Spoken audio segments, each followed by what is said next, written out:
You're heading south of the Mason-Dixon. This is the Week in Review at the Abbeville Institute.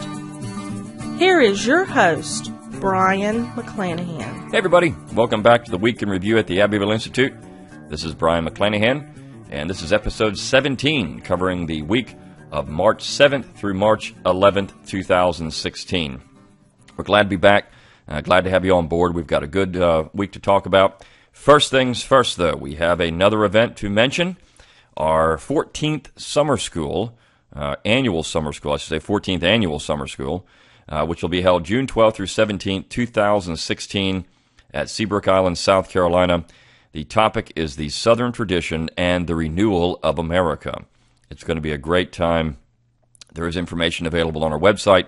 The cost of the event does include, it's all inclusive, it does include your room, your food, the tuition, so you can go out there and see that. We do have scholarships available for students, so if you are a undergraduate, graduate student, even some high school students, there is information on how to apply for a scholarship. If you're listening to this and you have children who might be interested in going, you can go out there and look at that information as well. Great faculty, of course, as always, Clyde Wilson, Don Livingston, Tom Fleming, Bill Wilson, Jim Kibler, I should say, Kerry Roberts, and there will be others. So this will be a great time, June 12th through 17th. Go out there and check it out on our website. It is an annual event, and it is designed to help educate people about the Southern tradition and what is true and valuable in the Southern tradition. And, of course, this is a positive conference because it's about the renewal of America. So it's not just a conference for people to complain about what's going on.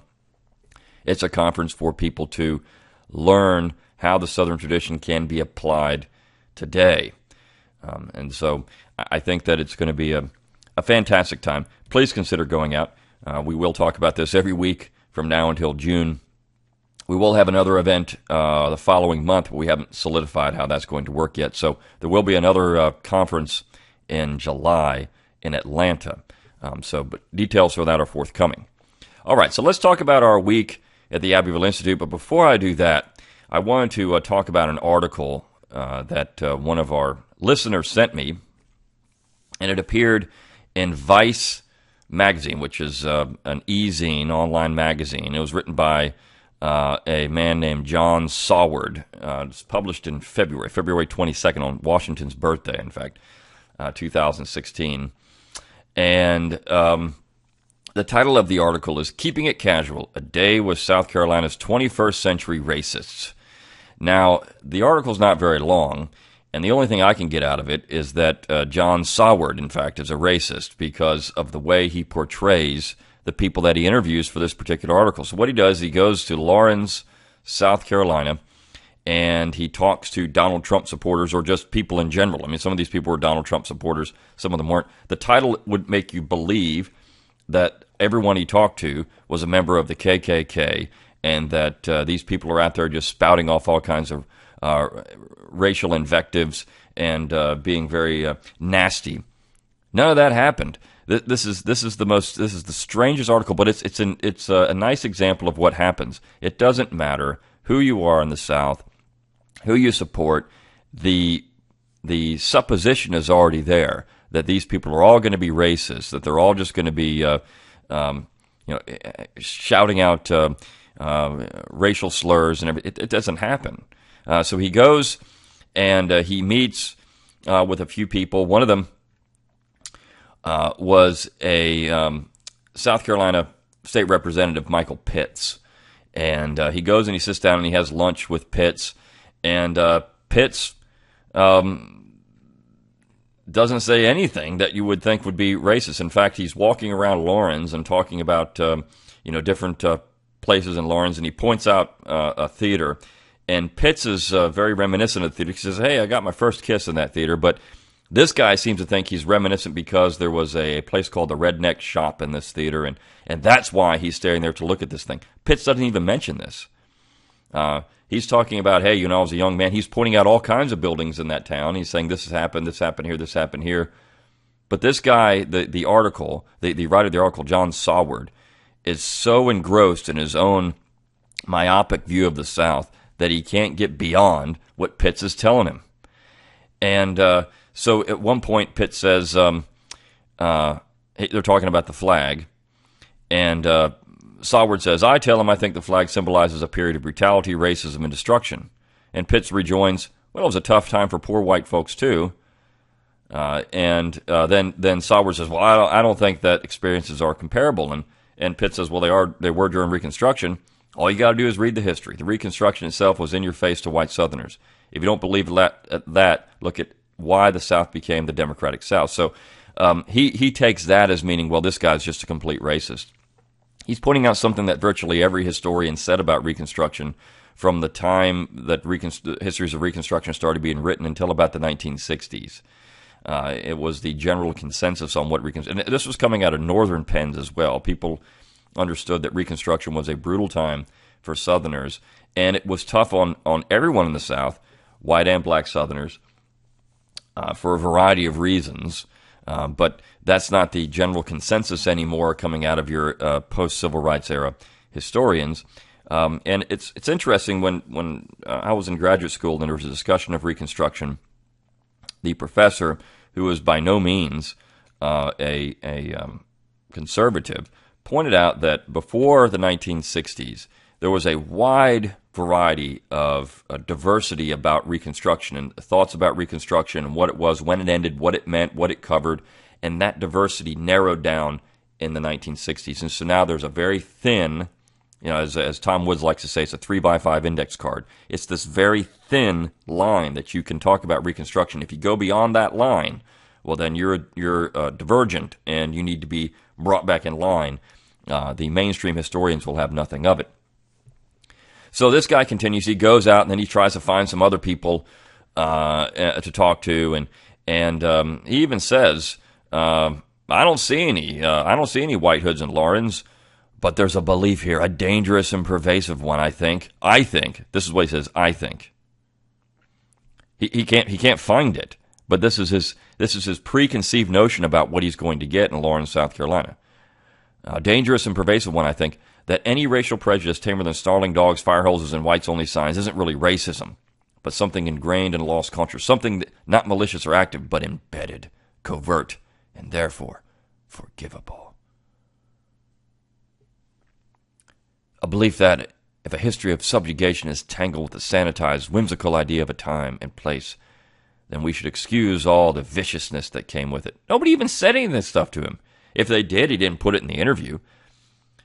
And he points out this poll that was taken where, South Carolinians, 36% wish the South had won the war. And some of these other things that came out of it. And this was put all over the liberal media, these backwards South Carolinians. And I remember before the South Carolina primary, one of these other liberal websites had linked actually to an Abbeville Institute article that we had written. And Clyde Wilson had written actually on the flag years ago. And we had put it in the Clyde Wilson Library, and how this showed that South Carolina was so backwards. So then he goes on to meet at the VFW post in Laurens, and he meets a guy, a 77-year-old guy, who said he was going to vote for Marco Rubio, but then he changed his mind because he missed some committee meetings in the Senate, and he didn't really like Donald Trump that much. So he doesn't say anything closely racist. He's going to support Marco Rubio. And then Saward asks him about the flag, and he says that this guy at the VFW says, I think people want to use the flag issue to start trouble. When I was a kid, I would hang out down at the drugstore. There was a black kid. We both had 56 Chevys. We had this little club called the Rebels. The kid never thought anything of it. I think blacks and whites got along much better than they do now. The more years go by, these quotas make things harder. So he's pointing out something that a lot of people have said in mainstream media today, that race relations have actually gotten worse in the last, say, 8 years in particular. People have pointed this out. There's a lot more racial tension now than there was before, just 10, 15 years ago. So there's this general perception that things are changing, not for the better, but for the worse. And then he goes on to talk to a guy who's a car mechanic. Again, doesn't say anything out of the way about anybody. He even bashes Donald Trump. It's amazing. He goes to this little bar, And he points out it's his opinion about about these people that really shows a disdain for anyone. He talks about how this is a greasy, dirty bar. It stinks. It's nasty. And they're playing Leonard Skinner on the radio. So that is just, that shows right there. These people are just backwards. And he talks to a person who's a black woman who's there, and she says, we're not like that. Some are, when she's talking about racist, we're not like that. Some are, but they usually can't afford beer anyway. I'm telling a joke. And then goes and talks to a couple of guys, a couple of people over in the bar, and they bring up the flag and say, hey, this guy Roof, as one lady says, that little idiot made us look bad. So here's somebody pointing out that guy's not one of us. But the author just can't get out of his own way and say that this is all just white supremacy. They just don't realize that they're all just white supremacy. And this is the problem. This really is the problem. You even people that go out and look at things, they can't even write about what they observe anymore. It's all about their preconceived notion. They're going to fit the narrative, however that works, even when people aren't saying anything that could be taken in any way other than just, hey, we don't like that guy. That flag symbolizes something else to us. We don't like Donald Trump. I was going to vote for Marco Rubio. What is this? So it's amazing, this Saward guy and his preconceived notion. This is why it's not even journalism. It's just garbage. But somebody had sent this to me, so I thought I'd comment on it for a few minutes. All right, so let's talk about the articles we had. The first is the Tuskegee Confederate Memorial, written by Tom Daniel, and he talks about this Confederate statue that's in the middle of Tuskegee, Alabama. And Tom grew up in Tuskegee, and he's written about Tuskegee before. But he mentions that this particular monument has been there, and it's been painted, it's been vandalized at times, it gets cleaned up. But he actually points out something that's pretty important. The monument won't go anywhere because it's on private property. The UDC had bought the property, and the monument will never be moved as long as the UDC owns the property. And somebody had actually commented on either on the Facebook page or on the website, I can't remember where, but that Southerners should really consider this and buy up as much of this stuff as they can and keep these things on private property. And that way they can never be taken down because if it's private property, the city or the state can't do anything about it. So, for right now, this monument is safe and it's been there. And, essentially for years, nobody really worried about it too much. It's only been recently this has even become an issue. But regardless, it's a really interesting little piece on the Tuskegee monument and Tom's observations about that from the 1950s into the 60s and how it stands today.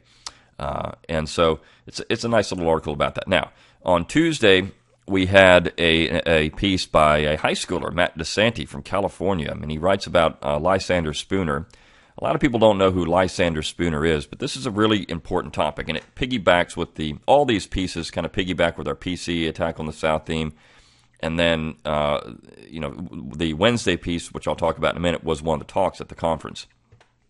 And this works nicely with that piece.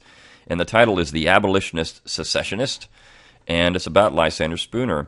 Spooner was a libertarian who from the North, who was an ardent anti-slavery advocate, and among other things.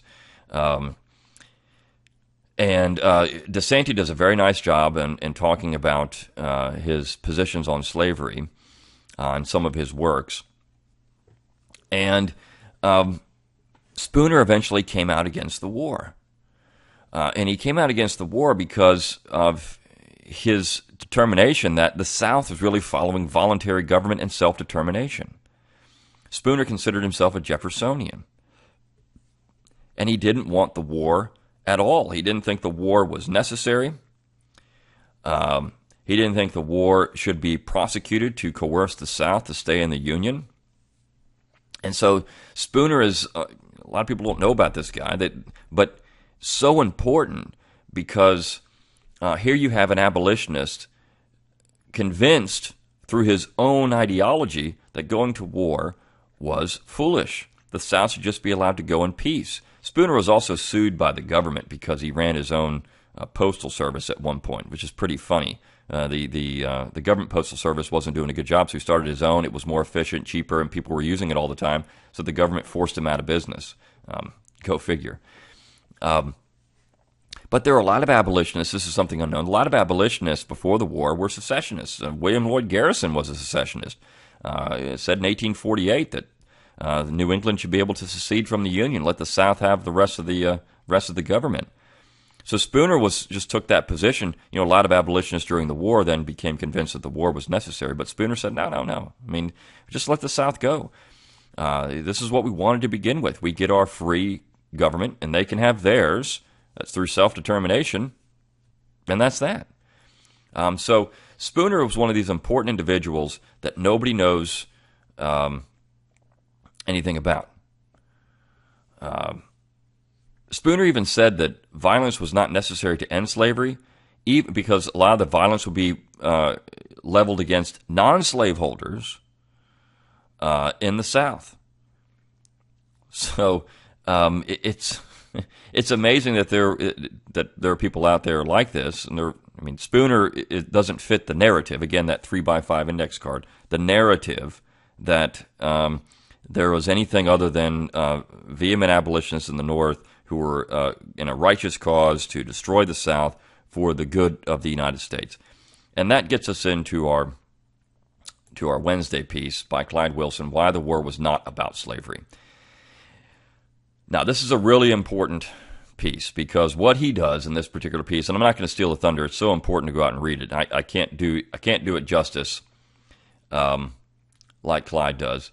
But he says, okay, people take a few sentences that were stated, whether it was Stevens's cornerstone speech, which, again, nobody wrote down exactly at the time, or something else, and they say this is conclusive proof, or they take the secession ordinances, that the war was entirely about slavery and only slavery. And he says this is cherry picking. You can take a few sentences and say it was this, but he says this is a complex issue. So what he does is go out and cherry pick a few things on the other side and say, no, the war was about this. So which one is right? Basically what he's pointing out, this is a complex war, and that to reduce it to anything in one sentence is really a political position, not a historical position, as he says in the final paragraph.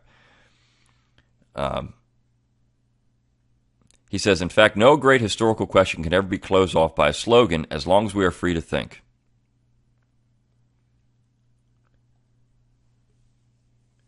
He says his book that he wrote with Howard White, or edited with Howard White, can be dismissed unread because he has the righteous cause and we do not. This is a reviewer who said terrible things about the book. He says, this is not a historical debate. It is the propaganda trick of labeling something you do not like in order to control and suppress it. Such are those who want the war to be all about slavery, hateful, disdainful, ignorant, and unwilling to engage in honest discussion.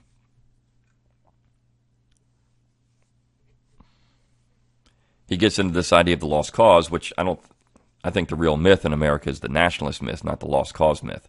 Lincoln's nationalism is the myth. That somehow in the war, this righteous cause, that's the myth, not the other way around. So he points out several quotes from Northerners. It was all about Northerners who said some of the things he gets into, very racist statements about the South and blacks in the South and how they wanted to exterminate Southerners and punish Southerners. This is all about Northerners. It's quote after quote from Northerners, not any Southerners. And so he points out that at the beginning of the war, of course, slavery was not even brought up as a war aim. And then he says, emancipation was a byproduct of the war, never a goal. It's a byproduct, never a goal. So this is a really important piece. And he even quotes, people like Frederick Douglass and others who said, look, this war was not about ending slavery. So that's the point. I mean, when you say the war was about slavery, then you insist that the other side is saying that the war is to end slavery. And that's just simply not the case. Ending slavery was a byproduct of the war, not the point of the war. So this piece has received a lot of attention on the website, a lot of views already. But if you have not read it, I'd highly recommend going out and reading it. Now, on Thursday, the original title of this piece was The Muckraker Writes Lincoln, but the author himself and then some other people said, well, that was a little confusing. So it's now The Muckraker and the War, and it's about Ida Tarbell and her work that she did writing a biography of Abraham Lincoln. So she was commissioned to write this biography, and she traveled to the South and reviewed people, and she started writing a series of essays for McClure's magazine in the early 1900s. And this is a very even-handed view of the South. She wrote a piece entitled "The Spanning of the Confederate Army." It's almost, if you didn't know Ida Tarbell wrote this. Now, Ida Tarbell was a progressive muckraker who had written some nasty things about John D. Rockefeller, but Southerners didn't really like John D. Rockefeller that much either. And a lot of Southerners were suspicious of big industry and big business. It's very Jeffersonian. So that in that way, I mean, you can't criticize Tarbell for that. She was a progressive, but this is almost a Jeffersonian view of America at this point. She was very sympathetic with Southerners. In fact, after she wrote the article, Southerners were writing letters from all over the South to McClure saying, "Thank you. Somebody actually wrote a nice article about what we went through at the end of the war." This was it was great. And she actually took these people seriously when they said, the war would damage the South in ways that can never be repaired. Even in Maryland. And so Jack concludes the piece. Ida Tarbell, of course, lived in an era that was not burdened down with today's onerous baggage of political correctness. It was a time of live and let live, a kinder age in which those who had participated in the war between the states, be they Confederate or Union, were still recognized as heroic American veterans. It was a time when people in both the North and South respected the Confederate monuments, which had been erected below the Mason-Dixon line, when Confederate and Union flags could still be displayed and paraded side by side, and Dixie could still be played in public without causing a riot. He goes on, while America can never fully return to such an era of mutual goodwill and respect, perhaps a time may yet come when our nation might grow more willing to accept contemporary history for what it really is, an account of events and personages as they were actually perceived at the time, rather than attempting to make such events and people conform to how today's diverse groups feel the event should have taken place or how the individual should have lived their lives based on the context of current social mores. It's a wonderful conclusion. And Tarbell was not worried about that. So, again, another great piece by John Marcourt, who lives in Japan and has a soft heart for the South. So I'd highly recommend going out and reading this too. And I know Jack listens to this, so I changed the title, Jack, and other people said they were confused. So that was my mistake. So it's The Muckraker and the War. Great piece on Ida Tarbell and how people were writing about the war at the turn of the century. I made a statement at the conference in Charleston that, for years, from about the 1860s, well, maybe 1870s until the 1960s, Southerners wrote their own history. And not only that, Northerners who wrote Southern history too had a much more sympathetic view of the South, or at least even-handed view of the South, than we get today. From the 1960s forward, Southerners really aren't writing their own history anymore. And those who are writing it in the South are so burdened down with guilt, it seems, they just can't say anything positive about the South. It's almost like it's something you just can't do anymore. And those that do are, lost causers and neo-Confederates and all these other things. These are political terms. They're slanders designed to make these people become irrelevant, as Clyde says. I mean, anytime you're just hitting them over the head with something to try to make them shut up and have no one listen to them. But this is why the Abbeville Institute is here, because we won't shut up. And so a lot of people are coming to this and saying, hey, there's another side to this story. There's something that we can get out of the Southern tradition that is valuable. And there are people willing to talk about that. And this is why we put on conferences. This is why we do what we do, why we have the website, why we do the podcast. It's all about preserving what you can find in a tradition that is valuable. And when you have articles like that idiotic piece from Vice magazine, it's apparent that we need this type of counterweight And I don't think that enough of our message gets out. So spread the word. Share this podcast. Share our articles. Go on our social media page and share what we put out there. Try to convince your friends that there are other people like you. If they're not like you, you're not alone. And when I was this past weekend, I was at a conference and listened to a talk by Donnie Kennedy, and he was on the Politically Incorrect with Bill Maher. And he said after he got on there, two young people came bounding up to him, and he thought, oh no, here we go. They had big smiles on their face, and he said they apologized. They were in their 20s, and they apologized. He said, we thought we were the only ones. And they apologized that they didn't know the history he was talking about. And he said, no, we failed you. We failed you, my generation. Donnie's close to 70. We failed you in not letting you know that this was out there. Now, I'm not that old, but our job is to make sure that we don't fail anyone anymore and letting people know this history is out there. And that's what we're trying to do here. You're not alone if you think like this. There are thousands and thousands of people that love the South and love the Southern tradition and love what we can get out of it. And just like that stupid Vice magazine, these people are saying, look, we're not like that. We're not, I mean, even though he was trying to find a racist under every rock, he couldn't find any. That was the thing, so he had to make this stuff up. And these people were going out of their way saying that this guy, Roof, he's an idiot. And, we're not like that. And that flag doesn't mean that to us. So it's amazing how the preconceived notions from other people are determining what people write about the South. This is the way it is, so we got to have the counterweight.